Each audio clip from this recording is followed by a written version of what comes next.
할렐루야. 주님의 평강이 우리 성도님들에게 가득하기를 축복합니다. 오늘 말씀의 제목은 내가 너희를 쉬게 하리라입니다. 우리가 함께 읽었던 오늘 본문의 말씀은 참 읽을 때마다 우리에게 위로가 되어지고 힘이 되어지는 그런 말씀입니다. 예수님께서 이 은혜로운 말씀을 우리에게 주실 때 당시 유대인들은요 참 말 그대로 수고하고 무거운 짐진 자들이었습니다. 왜 그런가? 그들은 자신들의 그 의로 인하여서, 그리고 자신들의 그 행위로 인하여서 하나님 앞에 참 기쁨을 드리려고 애를 썼던 사람들이에요. 근데 율법과 조상의 유전이라고 하는 그 무거운 짐을 지고서 그렇게 하나님 앞에 기쁨을 드리려고 하니 참 이게 여러분 쉽지 않은 겁니다. 인간이 아무리 애를 쓴다고 그렇게 수고한다고 할지라도 자기의 의를 가지고 하나님을 기쁘시게 할 수 있는 법은 없는 것 같아요. 성경도 그렇게 분명히 이야기하죠. 성경에서는 우리 모두가 다 죄인이기 때문에 그 죄인된 모습으로는 하나님을 기쁘게 드릴 수 없다라는 거예요. 그것 때문에 저들의 마음속에는 계속해서 무거운 짐만 쌓여져 가는 거죠. 자신들의 연약함을 발견할 때마다 왜 나는 이렇게밖에 되지 않나. 그들 앞에서 외식하는 바리새인들과 같이 저들도 그렇게 살았으면 좋겠는데 저들은 그렇게 살지 못하니까 그 마음이 더 무거워지고 힘든 겁니다. 그러니 그들의 마음속에는 기쁨과 평안이 있을 수가 없었던 거예요. 바로 이들을 향해서 우리 예수님이 말씀하십니다. 수고하고 무거운 짐진 자들아 다 내게로 오라. 내가 너희를 쉬게 하리라. 저들에게서 수고하고 모든 무거운 짐진 것들 다 벗게 하시고 저들에게 마음의 기쁨과 평강을 주시겠다라고 말씀하시는 거예요. 자, 오늘 우리는 이 본문의 말씀을 세 부분으로 나누어서 살펴보고 함께 우리가 지고 있는 그 모든 무거운 짐, 그 수고들을 주님 앞에서 다 내려놓고 온전한 그 평강을 누릴 수 있는 저희 여러분들이 될 수 있기를 간절히 소망합니다. 첫 번째로 수고하고 무거운 짐진 자들아입니다. 자, 여러분 이 말씀에는요. 우리 인생의 현 주소가 있다라고 그렇게 이야기할 수 있을 것 같습니다. 무슨 말입니까? 우리 인생이 있는 곳에는 언제나 무거운 짐이 있다라는 그런 말이에요. 어떠한 자리, 어떠한 환경에 처하더라도 항상 우리는 무거운 짐을 경험하게 되어집니다. 여러분, 헬라어 원어 성경에 보면 수고한다는 말과 무거운 짐을 진다는 말이 똑같이 분사 형태로 되어져 있습니다. 헬라어에서 분사로 사용되어졌다는 말은요, 그 행위가 계속되어진다라는 그런 의미가 있어요. 그러니까 태어날 때부터 죽을 때까지 인생은 수고하며 무거운 짐을 질 수밖에 없다. 계속해서 수고하고 무거운 짐을 질 수밖에 없다라는 것을 예수님이 지금 말씀하고 있다라는 거예요. 여러분 어떤 사람이 우리 인생을 사계절로 비유합니다. 어떻게 비유하느냐? 태어날 때부터 20살까지는 봄에 비유하고요. 20살부터 40살까지는 여름이고 40에서 60까지는 가을, 그리고 60에서 80까지는 겨울이라고 비교합니다. 그래서 우리의 인생도 따뜻한 봄이 지나고 나면 뜨거운 여름철을 맞이하게 되어지고 그 뒤에는 낙엽이 날리는 가을을 맞이할 수밖에 없고 또 가을이 지나고 나면 쓸쓸하고 외로운 고독한 겨울을 맞이할 수밖에 없다라는 그런 의미로 이야기를 한 거죠. 그러나 여러분 우리가 가만히 냉철하게 좀 이 말을 생각해 보면 동의를 할 수가 없습니다. 왜냐하면 우리 인생의 사계절은요. 이분이 말씀했던 것처럼 사계절의 순서대로 오는 것이 아니기 때문에 그렇지 않습니까? 어, 태어나서부터 20살까지는 아무 걱정 없이 파릇파릇 자라나기만 하는 미래만 창창히 보이는 어떤 그런 모습입니까? 20살부터 40살까지는 항상 뜨거움만 가지고 있는 그런 열정만 가득한 뭐든지 할 수 있을 것 같은 그런 시기만 있습니까? 40살부터 60살까지는 가을과 같은 존재, 60에서 80까지는 겨울과 같은 존재.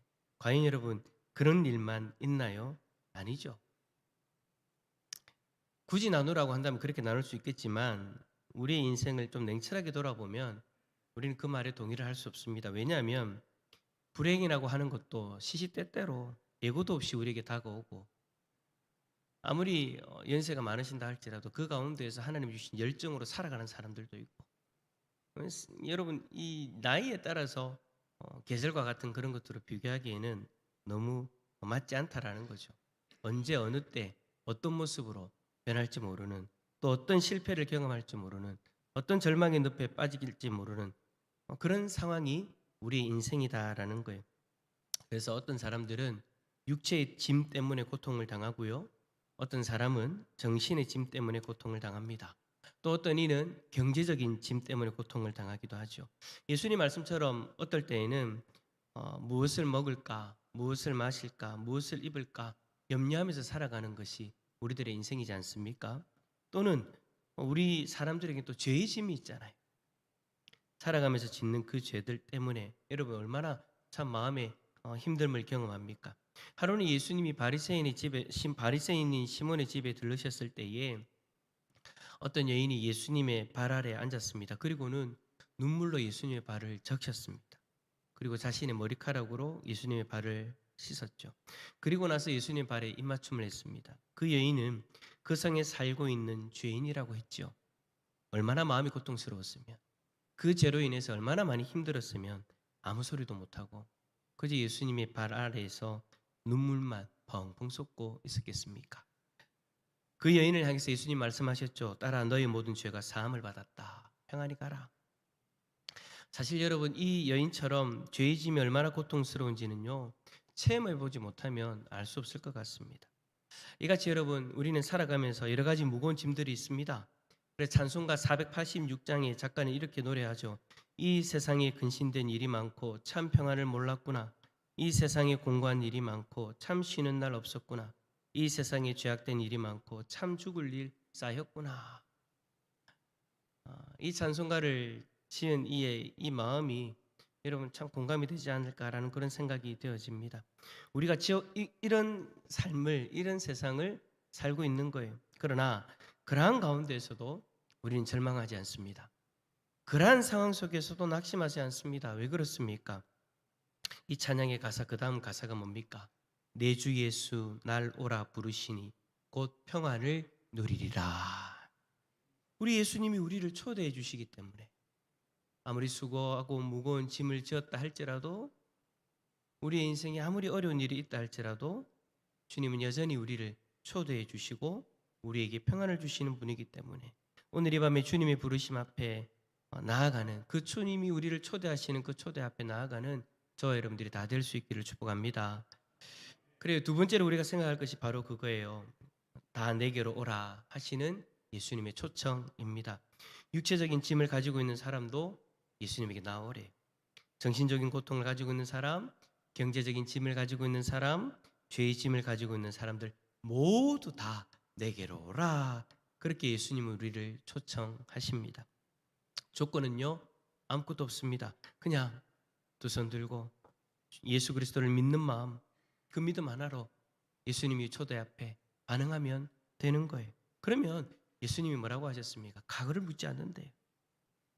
예수님께만 나오기만 하면 온유하고 겸손하신 우리 예수님이 우리를 영접해 주신다고 그렇게 말씀하시죠. 예수님은 막달라 마리아와 같이 죄 많은 사람도 영접해 주셨습니다. 십자가에 달린 강도와 같이 일평생 동안 죄와 더불어 살았던 그 인생도 예수님은 영접해 주셨습니다. 우리의 현재 상태가 아무리 힘들다 할지라도, 우리가 지고 있는 짐이 아무리 무겁다 할지라도 예수님의 초대 앞에 우리가 나아가기만 하면 예수님이 우리의 짐을 져주시고 우리의 마음속 깊은 곳에 평강을 심어 주실 것입니다. 그런데 어리석은 사람들은 자기의 그 수고하고 무거운 짐을 예수님에게 가지고 가지 않으려고 해요. 교회에 나오는데도 불구하고 그게 참 어려운 것 같습니다. 세상적인 방법, 인간적인 방법들을 여전히 찾고 추구하면서 그렇게 자꾸 살아가려고 해요. 어떤 사람은 자신의 그 문제를 물질을 통해서 해결하려고 합니다. 그래서 죽으라고 돈을 버는 거예요. 여러분, 우리 속담에 가지 많은 나무에 바람 잘 날 없다라고 했는데, 돈에 비유해서 가만히 생각해 보면 돈 많은 사람들의 마음속에도 더 많은 근심이 있다라고도 우리가 연결해서 생각해 볼 수도 있죠. 어떤 사람은 권세를 통해서 이 문제를 해결하려고 합니다. 그런데 여러분, 경험해 보신 분들은 아시겠지만 높은 곳에 올라가면 올라갈수록 더 근심이 많아집니다. 오히려 평지, 낮은 곳에 있을 때 더 안전함을 느끼게 되죠. 어떤 사람은 지식을 통해서 자신의 문제를 해결하려고 합니다. 그러나 전도서 1장 18절에 있는 말씀처럼 지식이 많은 곳에 오히려 근심이 많은 법입니다. 그러므로 이러한 것들을 가지고서는 참 평안을 누릴 수가 없다라는 거예요. 다 내게로 오라고 말씀하시는 예수님께로 우리가 나아가면 예수님이 우리의 무거운 짐을 져 주십니다. 평강의 주인 되시는 주님께서 우리의 마음에 평강을 주십니다. 그 평강만이 참된 평강이 되어질 수 있다라는 거 여러분 꼭 기억하시기를 바랍니다. 그래서 요한복음 14장 27절에서 예수님 이렇게 말씀하십니다. 한번 읽어 주시겠습니까? 시작. 평안을 너희에게 끼치노니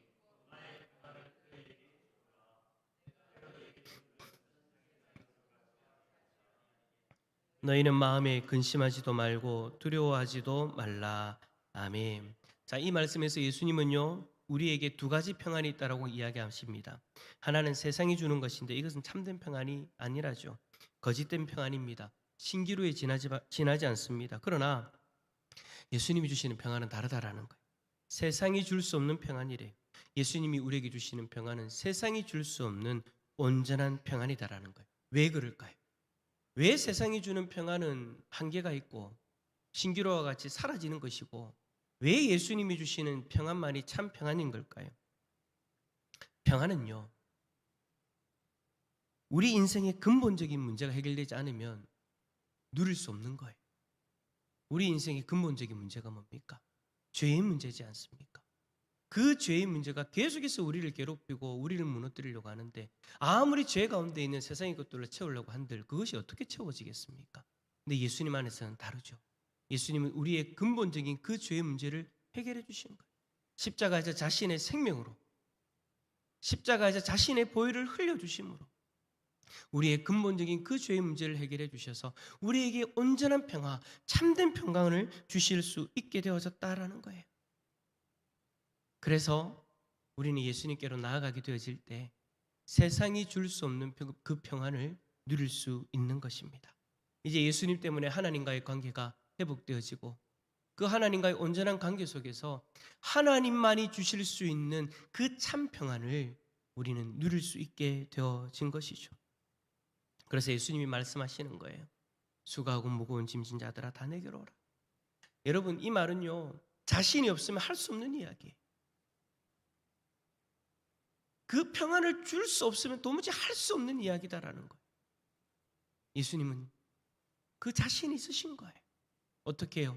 십자가에서 자신의 생명으로 우리에게 주시는 참 평안이 보장되어져 있기에 예수님은 우리에게 당당하게 말씀하시는 거예요. 수고하고 짐진 모든 자들아 다 내게로 오라. 오늘 이 시간 그 주님의 말씀 앞에, 그 초대 앞에 우리가 믿음으로 반응하고 주님 안에서 참된 평강을 누릴 수 있는 복된 밤 되시기를 축복합니다. 세 번째로 약속할 것은 예수님의 위대한 약속인 내가 너희를 쉬게 하리라입니다. 여러분, 우리 예수님은 신실하신 분이심을 믿으십니까? 신실하다는 말이 뭡니까? 예수님은 하신 말씀을 취소하지 않는다라는, 반드시 지키시는 분이신 줄 믿습니다. 그래, 우리 예수님은 우리에게 약속하신 것을 반드시 지킵니다. 아무리 수고하고 아무리 우리의 짐이 무겁고 크다 할지라도 우리 예수님은 그 짐을 다 지시고 우리를 쉬게 해 주신대요. 오늘 기도의 자리가 그런 자리가 되어졌으면 좋겠습니다. 여러분이 무겁고 수고하는 그 모든 것들을, 무거운 짐들을 다 주님 앞에 내려놓고 주님 안에서 참 쉼을 누릴 수 있기를 축복합니다. 여러분, 인도의 유명한 기독교 성자 산다싱이라는 사람을 여러분 아시죠? 그는 본래 불교를 믿는 집에서 태어났습니다. 유복한 가정에서 태어났어요. 인간적인 견지에서 본다면 무엇 하나 남부럽지 않는 그런 인생을 살았습니다. 그러나 그가 자라면서 마음속에 인생에 대한 회의가 생기기 시작했대요. 마음속에 여러 가지 번민과 갈등이 생겼는데 이것을 이겨낼래야 이겨낼 수 없는 그런 상황인 거예요. 그래서 불교 집안이다 보니까 뭘 찾겠습니까? 뭘 보겠습니까? 열심히 불경을 읽었어요. 또 많은 수도승들을 만나가지고 대화도 나눠보았습니다. 그러나 그의 마음을 짓누르고 있는 수고하고 무거운 짐에서 벗어날 수가 없는 거예요. 결국 여러분, 이 산다싱이 어떤 결심까지 하게 되냐면 자살을 할 결심까지 하게 되어집니다. 참 우리가 그냥 볼 때는 그게 뭐라고 그렇게까지 해야 되나 싶은데 이 산다싱이에게는 이게 자신의 생명보다도 더 큰 문제가 되어져 버린 거예요. 그러나 자살을 하기 위해서 실행에 옮기기 직전에 선교사님 한 분을 만나게 되어졌어요. 그리고 선교사님에게서 복음을 듣게 되어졌죠. 그때 이 산다식은 이런 생각을 하게 됩니다. 내가 죽기 전에 이 사람이, 이 선교사님이 이야기하는 성경을 한번 읽어보자. 불경은 읽어서 도무지 자신의 문제가 해결되지 않았는데 내가 죽게 되더라도 마지막으로 성경을 한번 읽어보자. 그래서 성경을 읽기 시작했대요. 그러는 가운데 산다싱의 마음에 강하게 와닿는 성경 구절 하나가 자신의 그 마음속에 부딪혔는데 그 말씀이 뭐냐? 바로 오늘 우리가 읽은 말씀인 거예요. 산다싱은 이 말씀을 읽는 가운데 새로운 빛을 발견하게 됩니다. 비로소 그 무겁고 수고스러운 모든 짐에서 벗어날 수 있는 길을 찾게 되어진 거예요. 그 길로 산다싱이 예수님을 믿기 시작했고 그 결과 인도의 유명한 성자, 기독교 성자가 될 수 있었다라고 합니다. 사랑하는 성도 여러분, 여러분들에게도 이런저런 수고하고 무거운 짐들이 있을 겁니다. 올 한 해, 여러분 오늘 마지막 금요일인데 1년 동안 살아오면서 여러분의 어깨를 짓누르고 있는 많은 것들이 있잖아요. 정말 많은 여러분 수고하셨고 많은 무거운 짐들을 지고 지금도 그렇게 살아가고 계시잖아요. 오늘 이 마지막, 올해 마지막 이 금요일 저녁에 그 수고하고 무거운 짐들을 주님 앞에 다 내려놓았으면 좋겠습니다. 이것들을 가지고 내년으로 가지 않았으면 좋겠어요. 물론 여러분 그렇다고 해서 무겁고 수고하고 무거운 짐을 주님 앞에 내려놓는다고 해서 내가 내 인생에 여러분 내가 담당해야 될 것들을 포기한다는 말이 아닙니다. 주님 손에 온전히 맡기자라는 이야기입니다. 나 혼자 지려고 하지 말고 주님 앞에 온전히 맡기자고요. 내가 주님 앞에 맡긴다라고 이야기하고 또 염려하고 그런 모습 말고요. 주님 앞에 맡깁시다. 맡긴다라는 것은 내가 더 이상 염려하지 않겠다라는 겁니다. 맡긴다라는 것은 하나님이 어떻게 응답하시든 내가 거기에 순종하고 감사하겠다라는 그런 고백이기도 한 것입니다. 주님 앞에 맡깁시다. 그러면 주님이 그 선하신 뜻으로 우리의 그 모든 수고하고 무거운 짐들을 해결해 주실 줄 믿습니다. 중요한 것은 오늘 이 기도의 자리에서 주님 앞에 맡기고 참된 안식을 누리자라는 거예요. 참된 쉼을 누리자라는 거예요. 오늘 이 저녁에 우리가 함께 주님 안에서 그 참된 평강을 누릴 수 있는 우리 모든 성도님들이 다 되시기를 예수 그리스도 이름으로 축원합니다.